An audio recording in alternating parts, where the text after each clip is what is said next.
Good morning বন্ধুরা, ফিরে এলাম আরও একটি ছোট্ট ব্লগ নিয়ে। তো বন্ধুরা, সকাল হলো আর দিনের কাজকামও কিন্তু শুরু হয়ে গেল। সকালে ঘুম থেকে উঠিয়ে দেখি ঘরের সামনেটা কেমন একটা বৃষ্টি হয়ে আছে। কদিন ধরে বৃষ্টি হয়ে না, ঘরের সামনেটা একেবারে নোংরা হয়ে গেছে, ভালো করে ঝাড়ু দেওয়া হয় না, কিছু না, পাতা পড়ে, তারপর এমনিতেই ঘরের সামনেটা উঁচু নিচু সমান জায়গা না, তাই দেখতে একেবারেই বাজে লাগে। তো তাই আমি সকাল সকাল উঠে আগে ঘরের সামনেটা ভালো করে ঝাড়ু দিয়ে নিয়েছি। আর ওখানে মগে করে জল রেখেছি, এখনও তুলসী তলায় জলও দেওয়া হয়নি। তো ভাবলাম বাইরেটা ভালো করে ঝাড়ু দিয়ে তারপর তুলসী তলায় জল দেবো। তো তাই আগে ঝাড়ুটা দিয়েই নিচ্ছি।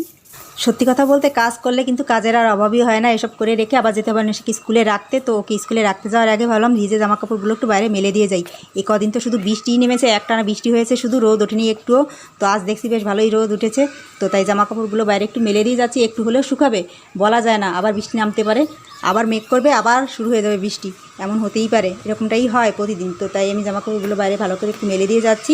মেলে দিয়ে তারপর যাবো অনিশার স্কুলে। ওকে স্কুলে রেখে এসে তারপর আবার আরও অন্য কাজ করবো আর কি, ঘরের কাজ, রান্না বাড়া এইসব করতে হবে। এর মধ্যে আমি অনেকটা স্কুল থেকে চলে এলাম। স্কুল থেকে এসে রান্না সব কিছু গুছিয়ে হয়ে গেছে। তো আজ রান্না করছি ডিম। এখানে ডিম রেখেছি, 6টা ডিম রেখেছি। আর এগুলো হচ্ছে চুয়ো শাক। তো আমার গাছে হয়েছে, উপর থেকে নিয়ে এলাম। তো এই শাকগুলোই রান্না করব। আর এখানে এই যে ভাত বসিয়ে দিয়েছি। তো সব কিছু গুছিয়ে হয়ে গেছে। কারেন্ট নেই, হ্যাঁ, তাই অন্ধকার লাগছে। আর এই যে এখানে এটা হচ্ছে অমেত্য ধন, হ্যাঁ, কাঁঠালের আঠি।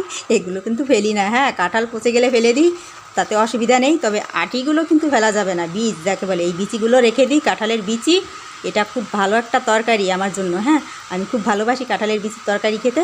তো তাই এগুলোকে একটু শুকাতে দিলাম। আর বাইরে তো রোদ ঝলমল করছে, বেশ ভালো রোদ্দুর দেখা যাচ্ছে। আজ আর কিন্তু বৃষ্টি হবে না মনে হচ্ছে, হ্যাঁ, বৃষ্টি হবেই না, আমার কাছে তো তাই মনে হচ্ছে। খুব সুন্দর লাগছে। আজ আর জামা কাপড় ভিজা থাকবে না। তো আমি এখানে বারান্দায় সব কিছু নিয়ে বসে গেছি, চুয়ো শাকগুলো কাটবো। আর এখানে নিয়েছি কতগুলো আলু, পেঁয়াজ, রসুন, এগুলি ছুলবো বসে বসে এখন। তো হ্যালো বন্ধুরা, শাক কাটতে বসে গেছি। ঘরে এত গরম না, গরমের চোটে বারান্দায় চলে এসেছি। ঘরে আর থাকিনি, কারেন্ট নেই, কখন যে কারেন্ট আসবে কে জানে। চুয়ো শাক কাটছি। আমার কয়েকটা গাছ থেকে বেশ ভালোই চুয়ো শাক খাওয়া হচ্ছে। কয়েকটা গাছ মাত্র, 4-5টা গাছ, ছোটো বড়ো দিয়ে 4-5টা গাছই হবে। তো সেখান থেকে বেশ ভালোই টুকটুক করে শাকগুলো খাওয়া হচ্ছে। বেশ অনেকগুলো শাক হয়েছে এবার। তো শাকগুলো কাটছি কুচি করে, নিরামিষ শাক রান্না করবো আর কি। মাছ হলে ভালো লাগতো, বেশি করে মাছ দিয়ে রান্না করলে না ভালো লাগে। তবে মাছ আর খাবো না, মাছ আর নেই আমার তেমন, খাবো না বলতে নেইও, হ্যাঁ, মাছ শেষ হয়ে গেছে প্রায়। অনেক মাছ খাওয়া হলো একদিন, শুধু মাছই খাওয়া হলো। মাছের রসা, মাছ ভাজি, মানে মাছের তরকারি, এগুলোই খাওয়া হলো। তো ঠিক করেছি আর মাছ খাবো না। আর শুধু ডিম রান্না করছি, ডিম আর এই শাকগুলো মানে রান্না করব, নরম নরম করে রান্না করব, ঘেঁটা করে আর কি, ভালো লাগে। বেশি করে মরিচ দিয়ে, কাঁচামরিচ দিয়ে, মাছ দিয়ে রান্না করলে ভালো লাগে। তবে মাছ দেবো না, শুধু কাঁচামরিচ দিয়ে, কাঁচামরিচ আর সর্ষে ফোড়ন দিয়ে রান্না করব, ভালোই লাগবে, খারাপ আর লাগবে না। তো কুচি করে কাটছি, কুচি করে কাটলে ভালো হবে, গলে যাবে। এই শাকগুলো না লাল সাদা হলে ভালো হতো, তবে লালটাও ভালো লাগে, খারাপ লাগে না। দেখতে দেখতে একটা বেজে গেল। সবাই কথা শোনে, সবার সাথে পারা যায়, কিন্তু একজনের সাথে পারা যায় না, সেটা হচ্ছে সময়ের সাথে পারা যায় না। সময় দেখতে দেখতে চলে যায়, সময়ের কাজ সময় ঠিকই করে। বন্ধুরা, রান্না বসিয়েছি, আলুটা ভাজছি, এখনও রান্নাই হলো না।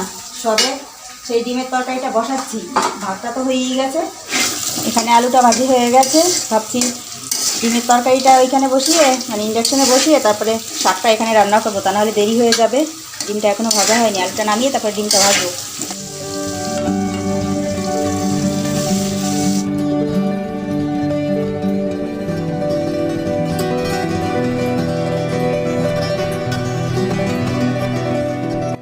রান্না হয়ে গেল বন্ধুরা, দেখুন চারপাশে কি অবস্থা, ছিটে একাকার অবস্থা। এগুলো এখন মুছতে হবে। কিরে, বৃষ্টি নামে নাকি? মেঘ করছে বাইরে, ভালো বাতাস দিচ্ছিল, আবার মেঘ করেছে, বৃষ্টি হবে মনে হচ্ছে। জামা কাপড় তুলতে হবে। তো যাই হোক, আমার এখানে রান্নাটা হয়ে গেল, ডিমের তরকারিটা হয়ে গেল। এখানে একটু মশলা রয়েছে, একটু লবণ দিতে হয়েছে। তো আর রান্নাঘরে হলো সেই চুয়ো শাকটা। এই তো চুয়ো শাকটা হয়ে গেছে, অন্ধকার লাগছে, একেবারে অন্ধকার হয়ে গেছে, মেঘ করেছে, বৃষ্টি হবেই হবে। তো শাকটাকে এবার নামাতে হবে। কতটুকুন হয়ে গেল, কতগুলো শাক, একেবারে অল্প একটু হয়ে গেছে। রান্না করা হয়ে গেল বন্ধুরা, ঠিক সময়ের মধ্যেই আমার রান্না করা হয়ে গেল। 1টা বাজে এখন। তো মাত্র আধ ঘন্টা টাইমে আমার সব রান্নাবাড়া কমপ্লিট হয়ে গেল। এর ভিতরে থালা বাসন দিয়েছি, ঘর গুছিয়েছি, ঘরটা ঝাড়ু দিয়েছি, মুছেছি, তারপর এখানে সব কিছু গুছিয়ে নিয়েছি। এবার ভাত বাড়ছি। তো সময় যেমন কারোর কথা শুনি না, আমিও তেমন কারোর কথা শুনি না, সময়ের সঙ্গে পাল্লা দিয়ে কাজ করি। তো আমার এখানে সব কিছু বিছানা হয়ে গেছে, এবার ভাত বাড়ছি, ভাতটা বেড়ে রেখে শাকটা কত সুন্দর হয়েছে, দারুণ হয়েছে দেখতে। ইচ্ছে করছে এখন একটু খেয়ে দেখি, ভালো হয়েছে। এদিকে ওরা ভাত খাওয়া যাবে। এই শাক না একটু টকটক লাগে, মাখালে খুব ভালো লাগে। তো বন্ধুরা ভাত বাড়ছি, 4টা বাজে, এক্ষুনি ওরা চলে আসবে। তো বন্ধুরা দেখাচ্ছে আবার নতুন ভিডিও নিয়ে, ভালো থাকবে সবাই।